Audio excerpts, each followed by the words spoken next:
Okay folks, so in this video we will walk through a system design interview. Now this is a very introductory, I'm not going into the depth of what it takes to appear in a system design interview, but let's walk through it. Let's understand what the system design is and what you need to do to prepare for a system design interview. So this is what in the charter for next few minutes, what it is, what should be your approach, what you need to do prepare for yourself. We will take one sample design, maybe we'll take one example actually, and at the end we will take away of what you need to do to be ready. All right, so system design, the word system design itself is kind of a confusing to so many people. Is it about coding? Do I need to start coding? Do I need to start thinking? Do I need to whiteboard it? Do I need to create an entire design? Let's break it down, what it is. So when you are appearing for a system design interview, most likely the interviewer is going to ask you on a broad problem statement. That problem statement is very broad in a way. It may say, okay, design Facebook, or design an Instagram, or design a Prime Video, or design a Netflix. And it's up to you to break it down. So what you need to do as a part of system design is you need to come up with a high level design. It doesn't mean that you are identifying, let's say it's a YouTube, you are identifying how that comment is going to work out from a coding point of view, right? Not really. You need to come up with a very high level design. Then when you are at a 10,000 feet, you come up with a high level design. You may want to dive deep into one or two area, depends on the time you have at hand. Quite often, many the companies are looking at 45 minutes to an hour at max for some of that system design interview.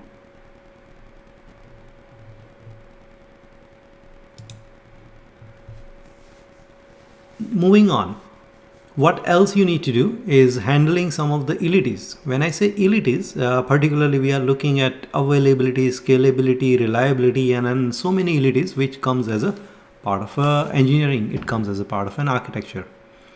And the last but not least, system design is all about how you are managing the trade-offs. And when I say trade-offs, when you are designing something, you are giving up one area to get something done on the other area. Think of a CAP theorem. If you are familiar with the CAP theorem in database, consistency, availability, and partitioning, you cannot get all three in a single database. You have to give up one, and depends on the type of the database, you may be able to achieve 2 out of 3, and the third one you come up with a alternative mechanism to handle it. That is your trade-offs. So what should be your approach when you go into the interview? First of all, you want to understand that problem. It could be a very high level problem created for you, maybe design a Facebook. What you want to do is you want to break it down, and then you want to clarify that this is what you mean by Facebook. You may be aware of, you may be a very, very powerful user of a Facebook, but you don't want to assume that this is what interviewers question is about when he or she is thinking about Facebook as a design. So what you want to do is you want to clarify that for the Facebook, you want me to design the feeds, you want me to design the ads, you want me to design some other component of Facebook, or a combination of all, right? So clarify. Once you know what exactly is your interviewer is asking for, then you need to come up with some sort of a functional and non-functional requirement. And we'll go into some of the functional and non-functional requirement examples.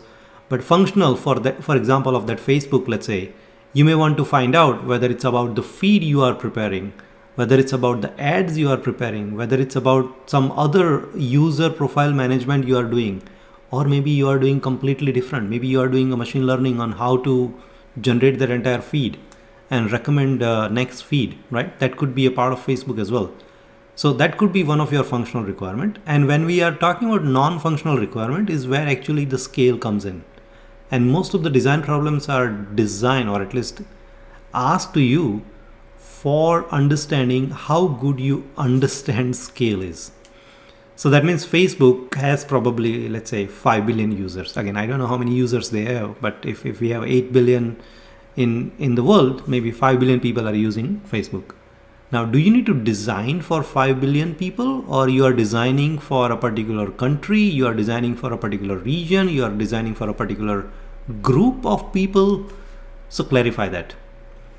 Once you know that non-functional requirement of what scale you need to go, then you can break it down, right? So first, clarify those requirements, functional and non-functional, and then you want to come back to the next step of coming up with a high-level design.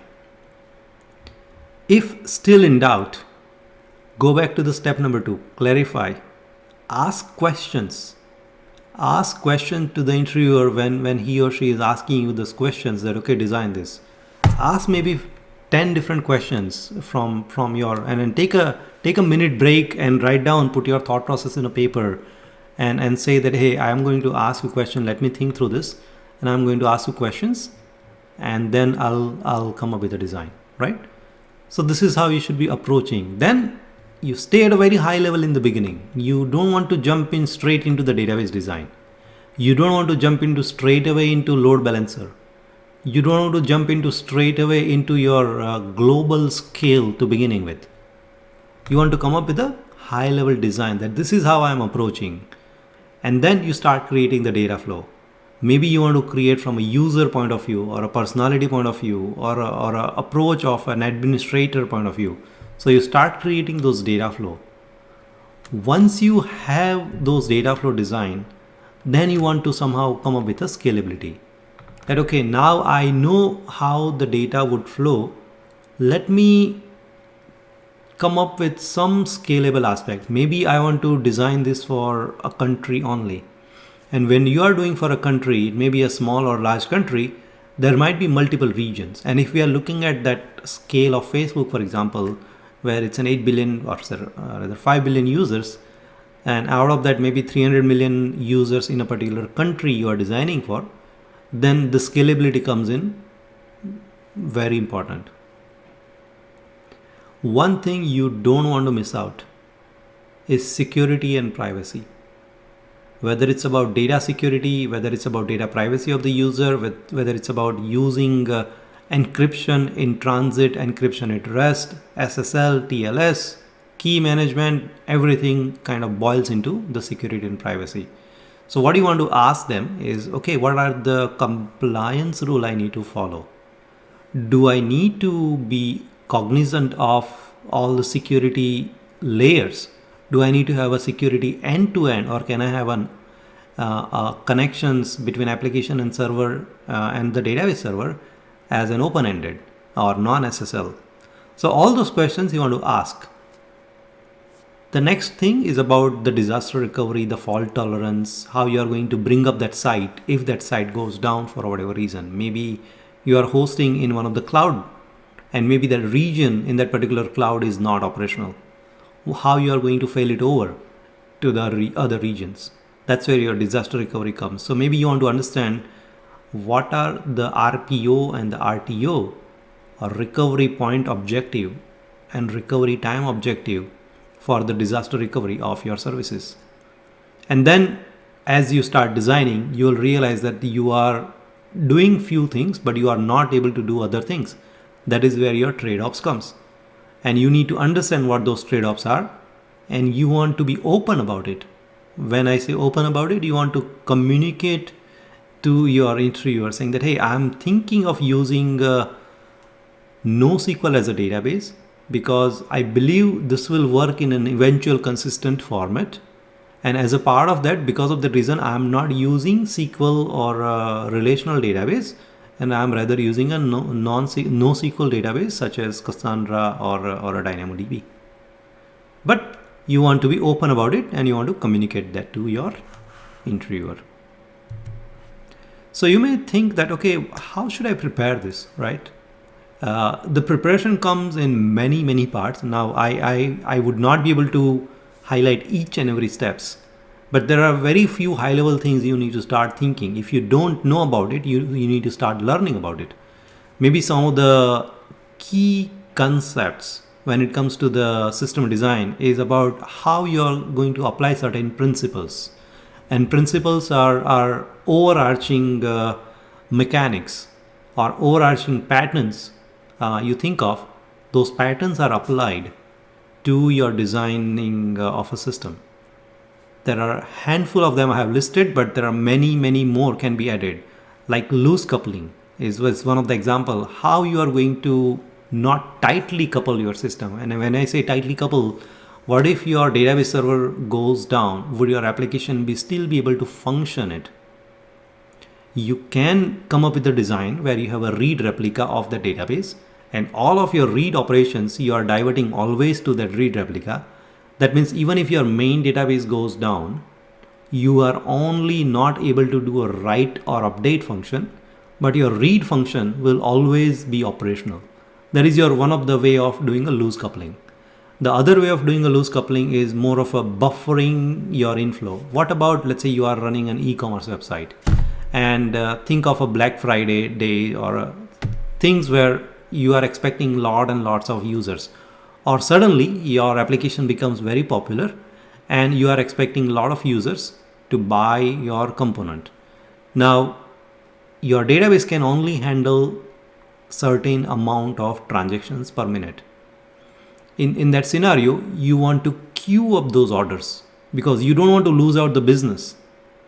If your users are not able to purchase the things, that means they would not be able to come back to the site, and then they will go away and buy from somewhere else. So what you want to do is, rather you want to take that information, you can fill out that cart, and as a part of that fulfilling the cart, you want to queue up the cart fulfillment. If your system is busy, you take one cart at a time from the queue, and then you operate the transaction and complete the transaction. That is one way of looking at from a loose coupling. There are many aspects from a design principle point of view you need to start thinking. If you don't know about it, start learning around it. At the same time, if you don't know enough about, let's say, various types of database, I'm sure you are familiar with a relational database like SQL, Oracle, MySQL, PostgreSQL. But if you are not aware of the non-relational database or NoSQL in a way to say is a DynamoDB or a Cassandra or many other new way of doing things, for example, GraphDB. Many applications are designed using GraphDB. What about VectorDB? That might be something new, and those who are in the AI field would certainly know what is the purpose of vector database. But it's primarily storing your vector embeddings is where you would use your vector database. But maybe in your applications, you do have a machine learning component or an AI component, and you want to use a vector database to store your embeddings. So if you are not familiar with that, you need to learn about that. You certainly want to learn about caching, maybe a Redis or a Memcache, where it's primarily you are using it before your database so that your read latency is lower. Literally you can do a read transaction in a less than a second or a millisecond or a microsecond, depends on how fast you want from your read latency point of view, right? So that's your caching layer. Some of the networking component you must be familiar with is DNS, how DNS works. You should be able to answer what happens when you type www.yahoo.com on your browser. If you don't know, you definitely want to read up and understand what happens behind the scene. A DNS is at play if I give you a clue, right? So that's first thing. Also, you want to learn about CDN or a content delivery network. That is also another way of for your static content to be delivered across the web, across the internet. At the same time, you want to understand load balancing, how you are going to balance the loads for many of these applications which you are designing. We talked about scalability briefly, but there are concepts around horizontal scaling. That means you are scaling your applications from one server to the other server to the other server. So you are launching more servers. That is a horizontal scaling. Or maybe for a vertical scaling where you are using a single giant server, and within that you are partitioning your applications and you are creating more instance of your application within a single physical node, for example. That is a vertical scaling. Maybe you want to shard your databases. Maybe you want to replicate your database. We talked about read replica is one way to do it. Maybe for your disaster recovery, you need to replicate that database from one region to the other region.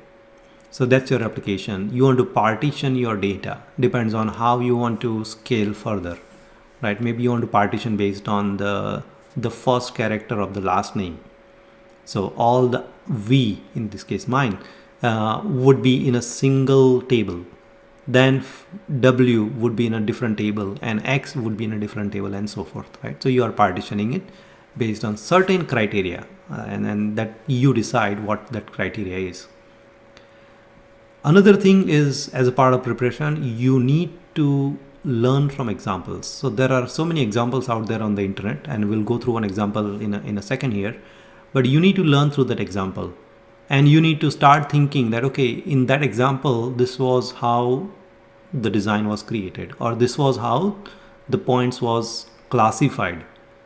How can I apply that principle here? Right? So that is another thing you want to learn from example out on the internet or some of the other videos like me. Finally, you want to practice a lot of them. If you don't practice on creating your system design, I would say if you have an interview coming up in a week time, let's say, or 2 weeks time, and if you have not created 3, maybe 4 system designs, I think highly likely you will not be comfortable going into the actual interview, right? So certainly you want to practice as much as you can to support your own kind, right? So let's do one example here. Again, I'm not going into the full system design. It's still a very peripheral level, very high level, but what it takes to design a YouTube. Now, all of you are aware of a YouTube as a user, right? You are watching this probably on a YouTube. To begin with, let's say that interviewer is giving you this kind of a problem statement. You need to break it down. You need to first identify what all I need to do or design a YouTube. Am I doing it for a creator or somebody who is creating the video? Am I designing it for a watcher who is watching the video? Or I'm doing it for both, and then there are a combination of few other things I need to consider, right? So let's define those functional requirements. That, okay, the functional requirement, one is video upload.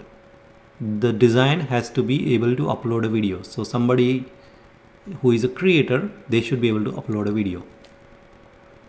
They should be, then the system, once the video is uploaded, should be able to process that video, maybe a transcoding of that video into different formats. We also would like to support a streaming use case. That means if somebody is streaming from an event or streaming from the phone itself, they should be able to manage that. We want to have a searching for videos. That means we want to have a search bar, which YouTube has it. And in this scenario, we want to allow users to search for those videos, right?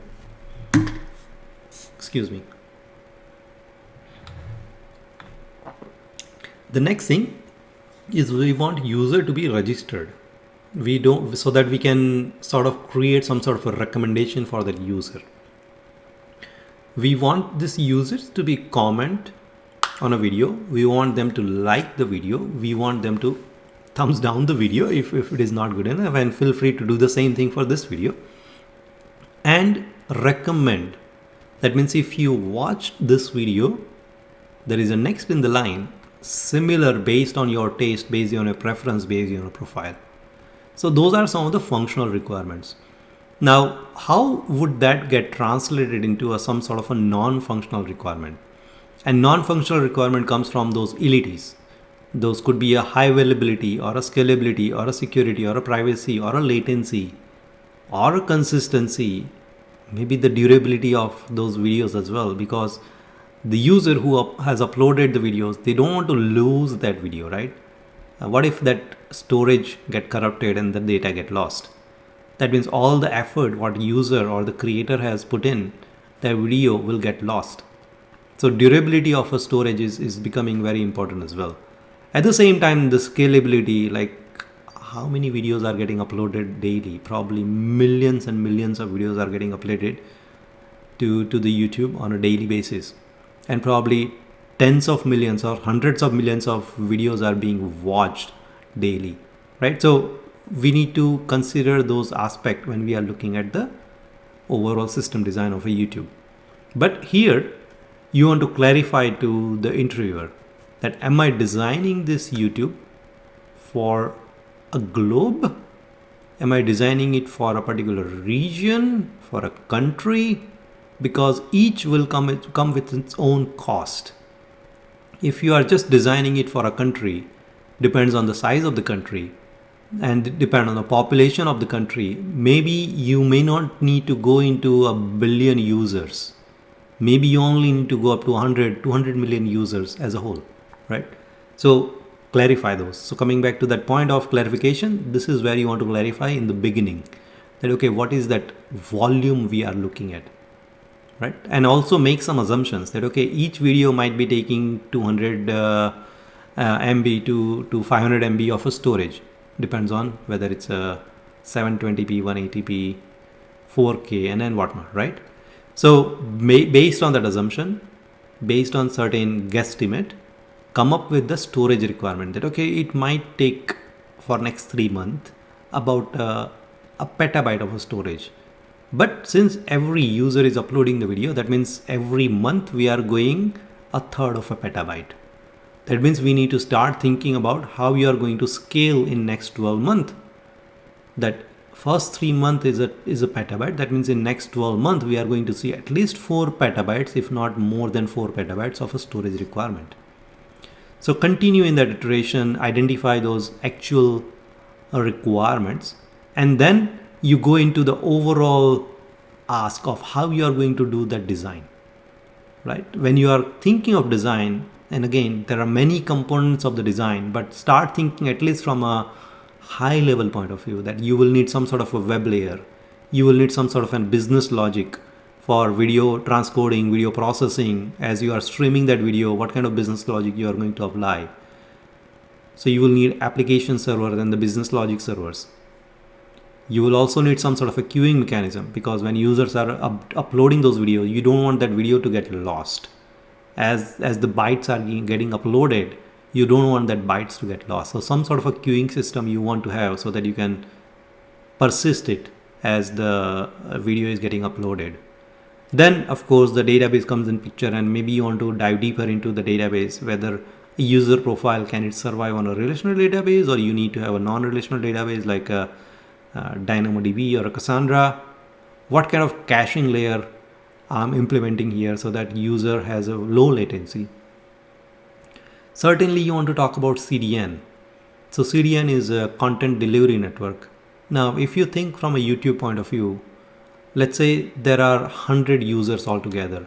Out of 100, one user is uploading the video, rest of the 99 are consuming the video, right? So that means your content is being read 1,000 times, million times, or fed from your servers over to the user iPad or a phone or a laptop. So it's not created that many times, but it's streamed that many times. So that means you want to have those content what user is creating. Maybe this video, for example, is getting stored into a regional hub across multiple regions. So there could be thousands of different hubs within a country, and you are pushing that videos based on the popularity of a video, based on how many users are watching at a time, based on which region is most active for a particular video. Maybe let's say a video of a Taylor Swift might be very popular, and you want to have that content probably cached or stored at multiple locations across the world. But a video of a non-celebrity may not require that many kind of storage points or a CDN point, right? So think of that angle. Do we need to apply any machine learning? I believe there was a requirement of a recommendation engine. So yes, there is a machine learning at play as well. So you need to start in that direction. The other part, now you are coming into further down. So you are coming from 10,000 feet to a 5,000 feet to 1,000 feet now in terms of your application design.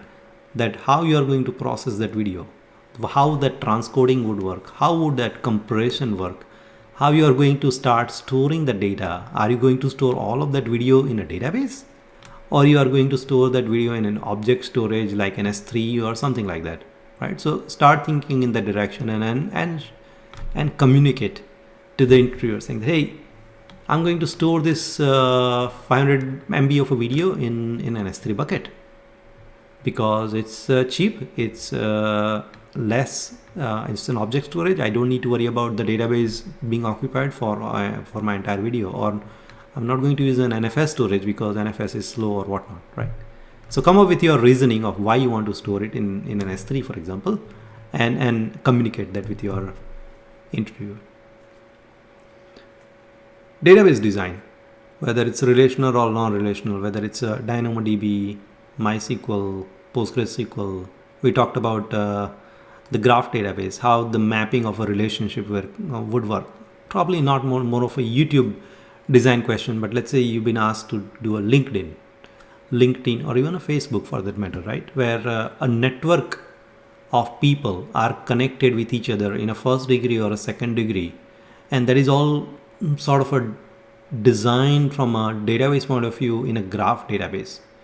So if you have a question of a Facebook design or a LinkedIn design, and if you are not using graph database, I think that's a big miss, right? So think in that angle and then start conceptualizing of what your database would look like, what that schema would look like, right? And how your sharding is going to look like, because your database is going to grow as you add more and more content. So what would be your sharding or partitioning strategy, which is part of your design?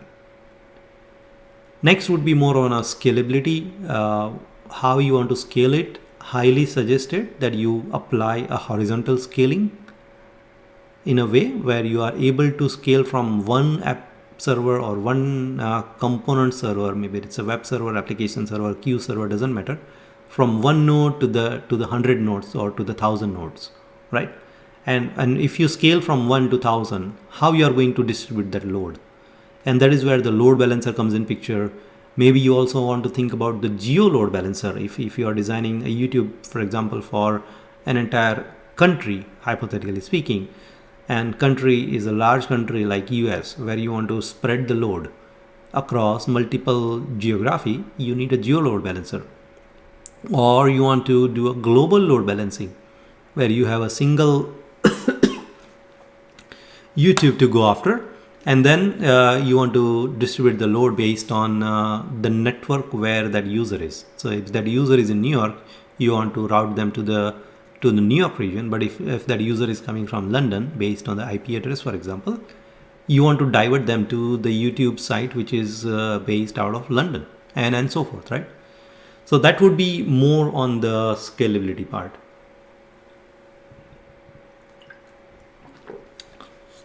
And if you have a site like this, which is regionally balanced, and you have a global view, I think the disaster recovery becomes kind of a readily available, because you can divert your New York user to a London user if for whatever reason the New York region or the East region is down from your cloud provider or for your data centers. But you still want to think about RPO and RTO when you are talking about disaster recovery. Recovery point objective is your RPO. That means up to what extent you can lose the data. That is what it means. And recovery time objective is by when you should be, or your site should be up and running. So RPO is, let's say you want to lose the data up to 1 minute, 1 hour, or 1 day. Each comes with its own cost, right? And same way the RTO, if your site goes down for whatever reason, how soon you want to back it up? You want to back it up in a minute? You want to back it up in an hour? Or you want to back it up in a day? Now, again, each design has its own cost. As you can think that, okay, 1 minute downtime will require a lot of systems to be up and running all the time, whether it's operational, taking traffic or not. 1 hour may be a middle ground, maybe a good compromise, where within 1 hour you will come up with a system plan where your systems are not operational, but in 1 hour you will bring them up. And 1 day or 24 hour might be an extreme case, depends on what kind of a system you are operating. Nowadays, a 24-hour downtime is kind of a unheard of. So let's not go in that way unless that application is not critical. If it is an internal only application which is not going to impact the users and then whatnot, that's a different story. But think of that RPO and RTO when you are thinking about disaster recovery. Security and privacy and any kind of compliance concern you need to worry about, like GDPR in Europe, and each country has their own laws in terms of the compliance, and each industry has their own laws. So how you are going to comply with those kind of compliance reasons? Maybe you need to store your data in that region only. If let's say a country like Germany, where data cannot leave out of Germany, that means if somebody is creating a YouTube video in Germany, I don't know what kind of laws exist for YouTube videos, but highly likely that, okay, they may not want to have that user data go out of Germany. So that means you need to have a database locally in Germany for those users, right? So the user profile database, what you came up with in earlier stage, you need to have one database of a user profile running in Germany. So think around that for security and privacy. And if you are not clear of what it is or what is the requirement, ask your interviewer. If not, if he or she doesn't answer it or not able to answer it, come up with an assumption saying that, okay, I'm going to assume that Germany has a law which requires data to be stored locally. So this is what my assumption is, and explain your assumptions. Come up with your interface and API design, right? You need a user interface, you need some sort of an API construct, because everything is microservice. If you are not designing microservices design, then most likely you will not be considered for the role. Going further, it's more about how you are going to do the monitoring from a system point of view, from a user point of view. You all know this, so I won't go into the detail. Machine learning, we talked about recommendation engine, for example, even search. Keyword search days are gone, right? It's always nowadays a semantic search. So how you are going to apply the semantic search, how you are going to, first of all, take the data, convert into an embeddings, how you are going to store those embeddings, and those use embeddings for identifying your, personalizing your videos, or recommending the users that this is what you should be watching next, or as the users are searching in the search bar, you are using your semantic search mechanism to showcase your machine learning functionality. And everything comes at the cost. So you should be prepared to give away a rough dimension of a cost, that what it takes to build such a system. Again, you don't need to come up with an exact to the dollar and cent, but maybe you can say, okay, based on my assumption, based on certain characteristics, I think it might take $10,000 to run this system, or it might take $100,000 to run this system, or it might take $1 million a day to run this system. But you should have some opinion about what it takes to run the system what you are designing. All right. So takeaway: don't panic. It's not the easiest part. The system design is probably the hardest part when you are interviewing. As I mentioned many times, clarify your requirement. If your requirements are not clarified, you will not have the answer. Another thing, those who are engineers, think like an architect. For at least first few minutes of the interview, you want to think like an architect, or think like a program manager who is managing their entire program for you, and he or she is thinking from a broad set point of view, right? But you don't want to stay there. You want to come down and become an engineer, put your engineering hat, and start going in that direction, whether you are at the database layer, whether you are an application server layer, caching layer, and many more things where you will need that engineering hat. So go back to that engineering hat and then come up with that design. Scalability is the most important part. Most of the design problem are crafted to highlight how better you understand the scalability. But security is important, so don't forget security. If you are not mentioning security, most of the interviewer are not going to consider you. All right, so don't forget security. And last but not least, communicate. If you are not communicating with your interviewer, then most likely you are going to fail. All right, with that, I'll take your leave. Good luck with your interview for system design. And if you have any more questions, feel free to use comments, ask questions, and we'll see you.